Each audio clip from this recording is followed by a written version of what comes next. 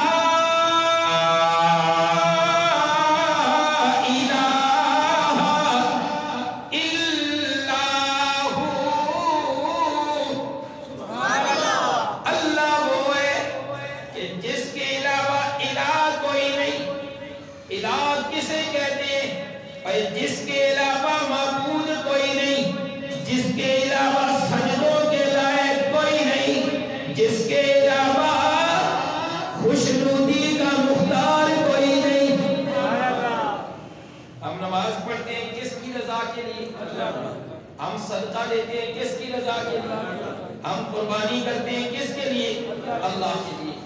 اے میرے بندے، میری رضا کے علاوہ اگر تو نماز پڑھے گا تیری نماز بھی قبول نہیں۔ یہ معنی ہے اللہ وہی معبود برحق ہے، وہی مسجود برحق ہے، ایک اللہ، اس اللہ کے ساتھ کسی کو شریک نہ کرو، پھر تمہارا مال بھی قبول کیا جائے گا، تمہاری جان بھی قبول کی جائے گی۔ اس میں اللہ توحید کا بیان کرتے ہیں۔ توحید کسے کہتے ہیں؟ توحید کا معنی، توحید کا مفہوم کیا ہے؟ اس آیت میں بھی توحید ہے، اور قرآن کا 30واں پارہ سورہ اخلاص، اس کے اندر بھی اللہ نے توحید بیان فرمائی ہے۔ ذوق ہو تو مختصر انداز میں وہ بھی بیان کروں۔ اللہ فرماتے ہیں کل، میرے محبوب فرما دیجئے، هو اللہ احد، ساری کائنات میں اعلان فرما دیجئے کہ اللہ ایک ہے۔ اللہ سارے بولو، اللہ ایک ہے، اور ایک بھی ایسا اللہ الصمد جو بے نیاز ہے۔ ہمیں اللہ کی احتیاج ہے، ہمیں اللہ کی ضرورت ہے، اللہ کو کسی کی ضرورت نہیں۔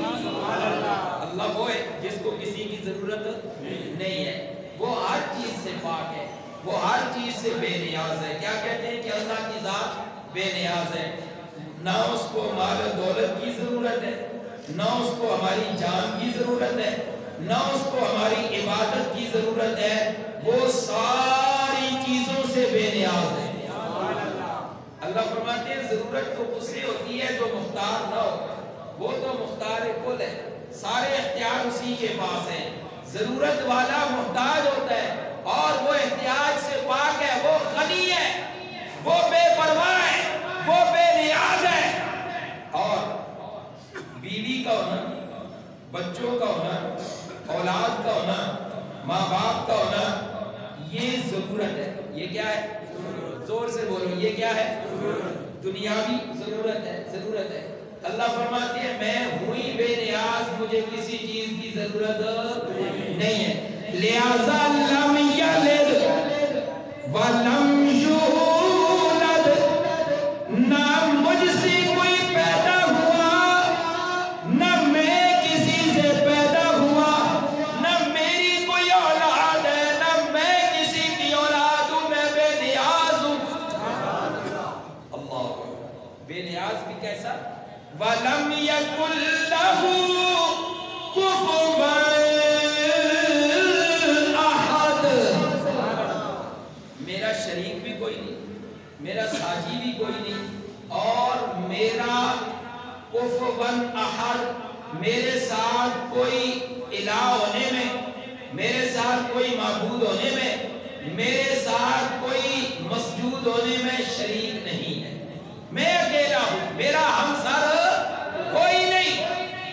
اکیلی ذات کون سی ہے؟ اللہ. یہی معنی ہے اللہ لا الہ الا ہو. اللہ وہ ذات ہے جس کے علاوہ سجدوں کے لائق کوئی نہیں، جس کے علاوہ عبادت کے لائق کوئی نہیں. اللہ وہ ذات ہے جو سب سے عالی شان، ساری کائنات مخلوق ہے، وہ خالق ہے. اور جو مخلوق ہوتی ہے وہ معبود نہیں ہو سکتی. مخلوق معبود نہیں ہو سکتی. مشرکین ہیں جو اپنے ہاتھوں سے بت تراشتے ہیں، مشرکین ہیں جو اپنے ہاتھوں سے بت بنا کر پھر انہیں سجدے کرتے ہیں. اللہ نے ان کی مثال دی ہے قرآن کے اندر. اگر ذوق ہو تو میں وہ بیان کروں، ذرا جاگ کر کہیں سبحان اللہ. اللہ فرماتے ہیں یا ایھا الناس، اے لوگوں. سوال پیدا ہوتا ہے اللہ کریم کون سے لوگ مراد ہے؟ اللہ فرماتے ہیں الناس کی الف لام استغراق کے لیے روح زمین کی ساری کائنات مراد ہے. چاہے وہ مکہ والے ہوں، چاہے وہ مدینہ والے ہوں، چاہے وہ عرب والے ہوں، چاہے وہ عجم والے ہوں، چاہے کسی بھی نسل سے تعلق رکھتے ہوں، ساری کائنات کو مخاطب کر کے فرمایا لوگوں ضریب مثل، میں ایک مثال بیان کرتا ہوں، فاستمعوا لہ، کان کی کھڑکیاں کھولو. فاستمعوا لہ، کان کو ذرا متوجہ کرو. اللہ ایک مثال بیان کرتے ہیں. اللہ فرماتے ہیں فاستمعوا لہ، بس خوب توجہ سے سنو، کان ذرا متوجہ کرو. ایک مثال بیان کی جا رہی ہے. یا اللہ کون سی مثال؟ اللہ فرماتے ہیں ان الذین تدعون من دون اللہ، جو لوگ اللہ کو چھوڑ کر، اللہ سے ہٹ کر غیروں کو پکارتے، اللہ کو چھوڑ کر بتوں کو پوجتے، لن یخلقوا ذبابا، وہ بت، وہ معبودان باطلا ایک مکھی بھی پیدا نہیں کر سکتے. ذباب کسے کہتے ہیں؟ مکھی کو. دیکھیں دنیا میں سب سے کم تر اور سب سے گھٹیا چیز ایک مخلوق میں وہ کیا ہے؟ مکھی. کیا ہے؟ مکھی. ایک جگہ پہ فرمایا مچھر. اللہ فرماتے ہیں ان اللہ لا یستحی ان یضرب مثلا ما بعوضہ. اللہ مچھر کی مثال بیان کرتے ہیں اور ادھر مکھی کی مثال بیان کرتے ہیں. اللہ فرماتے ہیں جنہیں تم پوجتے ہو اور جن کی تم عبادت کرتے ہو اللہ کو چھوڑ کر، وہ ایک مکھی بھی نہیں پیدا کر سکتے. ذرا ایمان سے بتلاؤ کیا کوئی بندہ مخلوق پیدا کر سکتا ہے؟ زور سے بولو. اور اب اللہ ایک اور بات فرماتے ہیں مکھی پیدا کرنا تو دور کی بات، ایک نہیں، ایک علاقے کے نہیں، بلکہ روح زمین کے معبودوں کو اکٹھا کر لو. وَلَوِ اجْتَمَعُوا لَهُ، ساری جمع ہو جائے ایک مکھی بھی پیدا نہیں کر سکتے. اللہ آگے کیا فرمایا؟ وَإِن يَسْلُبْهُمُ الذُّبَابُ شَيْئًا، اور پیدا کرنا تو دور کی بات، تمہاری کسی چیز سے مکھی کوئی چیز لے کر اڑ جائے، میٹھا ہے یا کوئی اور چیز ہے جس کے اوپر مکھی بیٹھی اور مکھی اپنی منہ میں تھوڑی سی چیز لے کر اڑ جائے. اللہ فرماتے ہیں وَإِن يَسْلُبْهُمُ الذُّبَابُ شَيْئًا لَا يَسْتَنقِذُوهُ مِنْهُ، تمہارے معبود اس مکھی سے وہ چیز چھڑا بھی نہیں سکتے. پیدا کرنا تو دور کی بات، میری بنائی ہوئی مخلوق میں سے ایک مکھی تمہاری کوئی چیز لے کر اڑ جائے، تمہارے معبود اس سے وہ چھڑا بھی نہیں سکتے. اللہ فرماتے ہیں ضعف الطالب والمطلوب،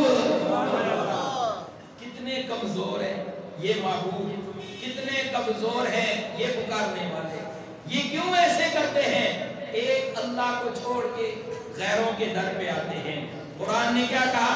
اللہ لا الہ، اللہ وہ ذات ہے جس کے علاوہ کوئی معبود نہیں، اللہ کے علاوہ کوئی معبود نہیں ہے، اللہ وحدہ لا شریک ہے۔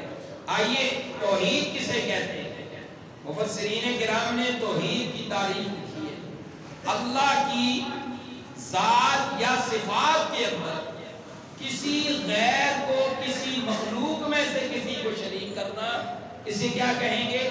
کسی مخلوق میں سے کسی کو شریک کرنا، اس کو شرک کہا جائے گا۔ اور توحید کسے کہتے ہیں؟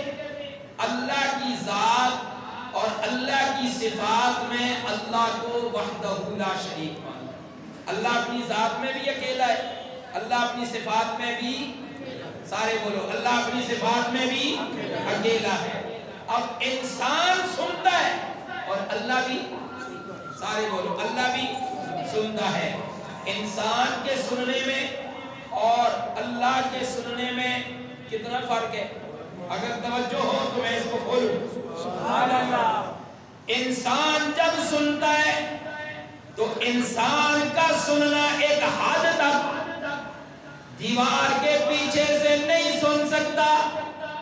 وہ اللہ جو عرشوں پر، وہ اللہ جس کا جلوہ وہاں پر، وہ ساتوں زمینوں کے نیچے، پتھر کے نیچے، رات کے اندھیرے میں، کالے رنگ کی چونٹی کچھ پکارے، میرا رب اسے بھی سنتا ہے۔ انسان کا سننا ایک حد کے اندر محدود ہے اور اللہ کا سننا غیر محدود ہے، اللہ کا سننا غیر محدود ہے۔ دوسرا فرق، انسان جو سنتا ہے اس کو سماعت کس نے عطا کی؟ سارے بولو، انسان کا سننا، قوت سماعت کا ہونا اللہ نے عطا کیا۔ پتہ چلا کہ اس کی صفت سماعت عطائی ہے اور اللہ کی سماعت ذاتی ہے۔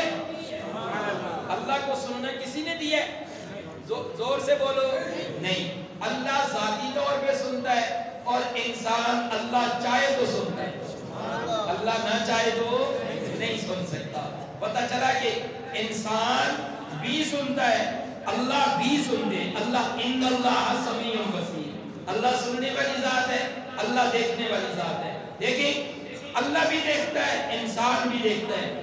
انسان دیکھنے میں آنکھوں کا محتاج، اللہ آنکھوں سے پاک۔ زور سے بولو، یہ کوئی عید گزاری ہے تو ٹھلے ہو گئے میرے، ذرا جا کے آپ کو سبحان اللہ۔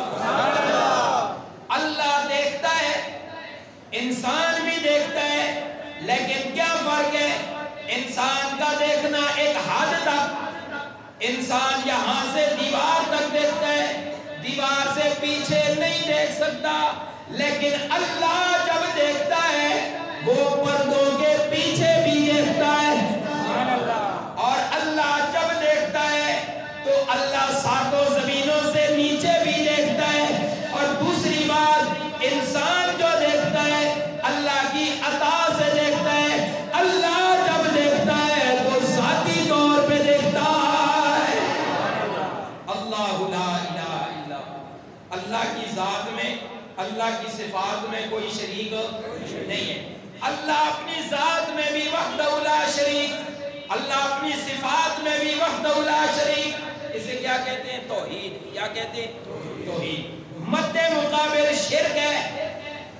دیکھیں، شروع میں نے بتایا کہ قرآن کریم کے اندر ہے، انسان جب اپنا مال و دولت اللہ کے راستے میں خرچ کرتا ہے یا اپنی جان اللہ کے راستے میں نچھاور کرتا ہے، ان دونوں چیزوں کی قبولیت کے لیے یا کسی بھی عمل کی قبولیت کے لیے عقیدہ درست ہونا ضروری ہے۔ عقیدہ درست ہونا ضروری ہے۔ عقیدے میں پہلی چیز ہے توحید۔ اب اگر ایک انسان اللہ کے ساتھ غیروں کو شریک ٹھہراتا ہے، کسی غیر کو اللہ کی ذات میں یا اللہ کی صفات میں شریک کرتا ہے، تو اس کی جان دینے کا بھی کوئی فائدہ نہیں، اس کا مال دینے کا بھی کوئی فائدہ نہیں۔ اب آئیے، شرک کسے کہا جاتا ہے؟